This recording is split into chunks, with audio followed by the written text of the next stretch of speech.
गोविंदा गोविंदा। आज हमारे सबके छत्रपति शिवाजी महाराज की जी की भी जयंती है। उनको अभिवादन करके आज परम पूजनीय संघ चालक जी गोलवलकर जी, उनका भी जन्मतिथि है। उनको भी अभिवादन हम करते हैं। और ये जो ITCE जो है, इसके जो प्रमुख हैं हमारे महाराष्ट्र के MLA लाड सर, और इसके पूरे आयोजन के प्रमुख हमारे गिरीश कुलकर्णी सर, ये भी हमारे मित्र हैं। उनका भी मैं स्वागत करता हूं। और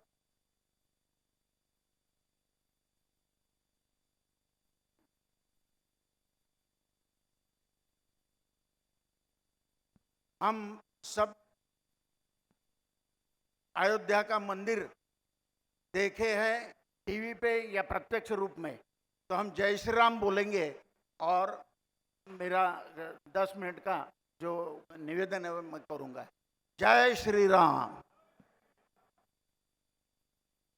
अभी हम सब हिंदू हैं। हमारे घर में साल में कम से कम 1 दिन 2 दिन या किसी के घर में 10 दिन पंडित, पुरोहित, याज्ञिक, वैदिक आते हैं। वो हमसे भगवान की पूजा करवाते हैं। और ये पंडित, पुरोहित, याज्ञिक, वैदिक जो है, पुरोहित की व्याख्या जो है की है, तो पुरोहित जो सब समाज को दिशा देता है उसको पुरोहित बोलते हैं। लेकिन इस टाइम वो पुरोहित वंचित हो गया है और उनका संगठन का काम हम महाराष्ट्र में करते हैं। ऋग्वेद, यजुर्वेद, सामवेद, अथर्ववेद, ये चारों वेदों के पंडित हमारे साथ हैं। महाराष्ट्र के 10,000 पंडित ये संस्था के साथ जुड़े हुए हैं। पंडितों के उत्थान के लिए ये संस्था काम करती है। ये संस्था ने बहुत सारे हॉस्पिटल के साथ टाइप किया है, जो उनको और उनके परिवार को मदद करते हैं। ये संस्था ने जनता सहकारी बैंक जो बैंक है उसके साथ भी टाइप किया है। वो उनको अच्छी तरह से लोन देती है। पंडित पुरोहित अभी सब अन्य प्रोफेशन के लोगों को समाज में एक अच्छी तरह से पहचाना जाता है, पंडितों को भी पहचाना जाता है। लेकिन 25 साल पहले समाज में 2 लोगों को लोग डरते थे। एक पुलिस को क्योंकि उसके हाथ में डंडा था, और दूसरा पंडित को क्योंकि पंडित के पास ज्ञान था और ज्ञान के कारण उसके एक आदरयुक्त भीति उनके प्रति थी। तो ये पंडितों की पूरे महाराष्ट्र में जो भी संख्या है वो हमारे संस्था में आने के लिए हम काम करते हैं। सबको पंडित की जरूरत है।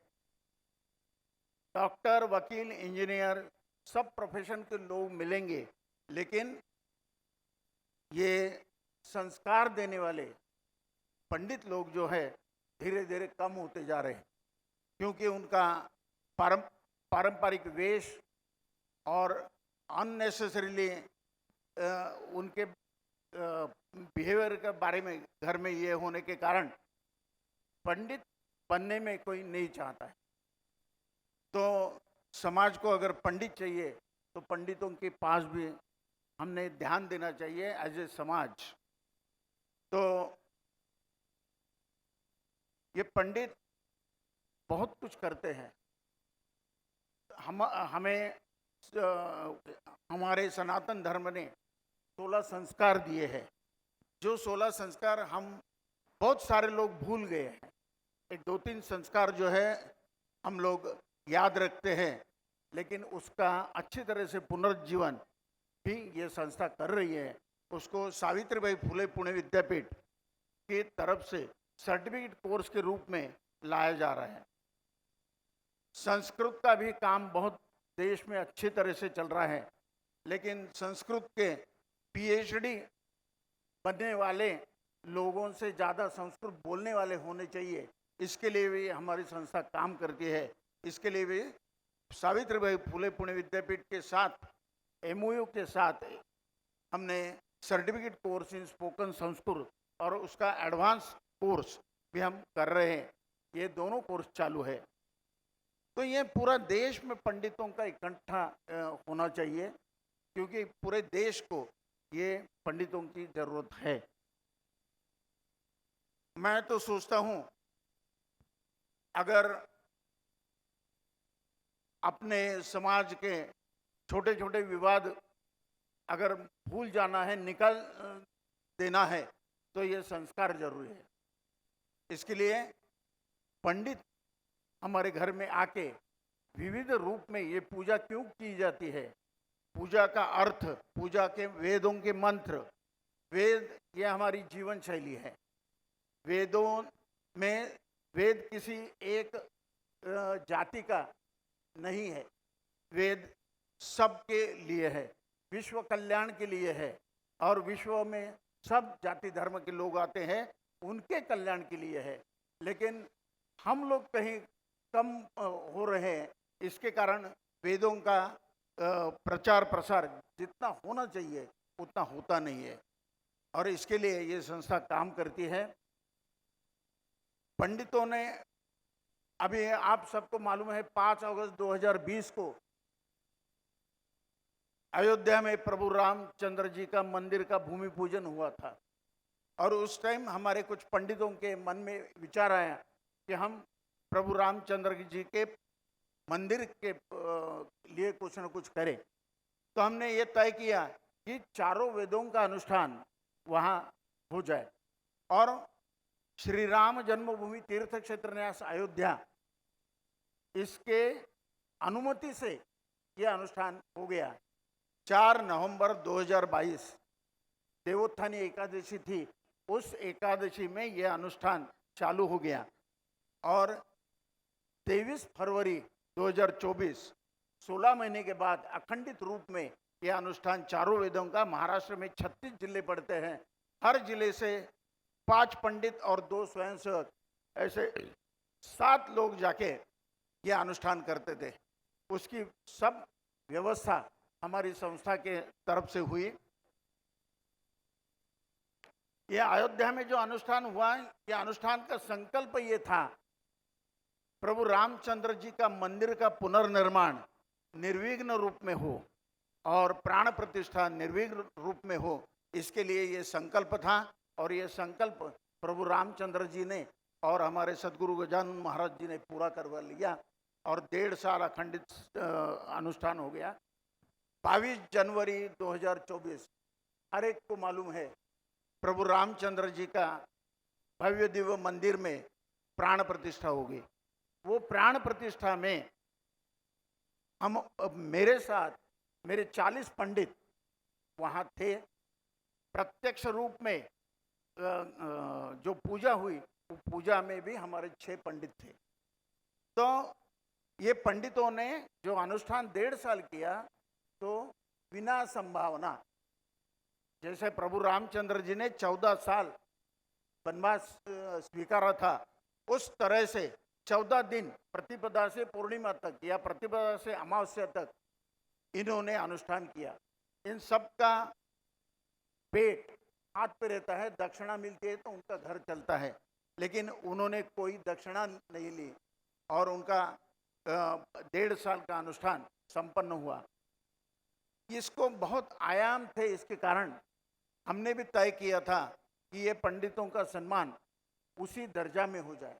इसलिए पूना में आप सबको मालूम रहेगा, बाल गंधर्व बहुत बड़ा ऑडिटोरियम है, उधर परम पूजनीय सरसंघ चालक मोहन जी भागवत, इनके प्रमुख उपस्थिति में इन सब पंडितों का सम्मान हो गया।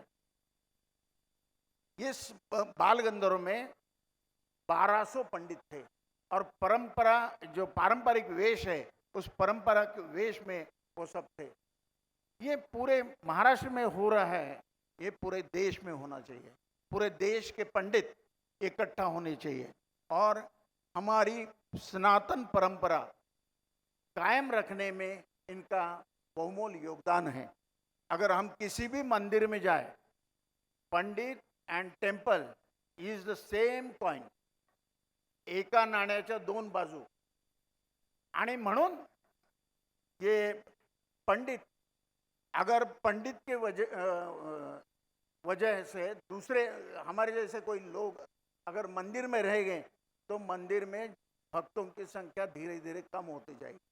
और आपको मालूम है कि पंडितों की संख्या भी धीरे धीरे कम होती जाएगी। इसके लिए अगर हम हमारे मंदिर अच्छी तरह से भगवान के दर्शन लेने को भक्त जितने ज़्यादा आएंगे तो भगवान को भी अच्छा लगेगा।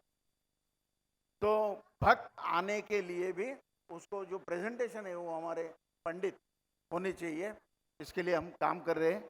इस संस्था को आप सबका दुआ की ज़रूरत है और ये कार्य अभी महाराष्ट्र में चल रहा है, ये पूरे देश में धीरे धीरे चलेगा। क्योंकि अपने सरसंघ चालक जी खुद आए थे, उन्होंने ये सब देखा, उनको ये अच्छा लगा क्योंकि ये अलग सा संगठन है। और इसके लिए गिरीश जी ने यहाँ ये संगठन के बारे में पंडित और टेम्पल का जो कनेक्शन है इसके बारे में मुझे बुलाया था। आप सब ने सदगुरु ग्रुप के बारे में इंफॉर्मेशन आपको दी है। हमारे साथ आप जुड़े रहो, आपके आशीर्वाद से भी ये संस्था बढ़ने वाली है। सबको मेरा सादर प्रणाम। जय हिंद, जय महाराष्ट्र।